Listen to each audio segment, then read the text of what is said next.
Hindi ko na alam kung anong direction ng buhay ko.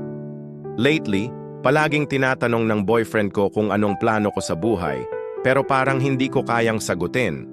Gusto ko sanang makapag-ipon para sa pamilya ko since breadwinner ako kaya nakatuon lang ako sa pamilya ko pero lagi ko naman siya kasama at kabonding sa araw-araw na bakante ako pero hindi naiiwasan na pang pre-pressure na sinsabi niya. Ang bigat din para sa akin kasi lagi niyang binabanggit na magtatlumpu na siya tapos wala pa rin siyang nararating sa buhay niya. Sobrang na-drained na ako sa kanya kasi kahit tanungin ko siya kung anong plano niya sa buhay, puro pasaya at problema lang naman ang sinasabi niya kesyo ganyan kesyo ganito. Lately, iniisip ko kung tama pa bang ipagpatuloy yung relasyon namin. Parang ako na lang ang may goals at feeling ko siya, hindi pa ready.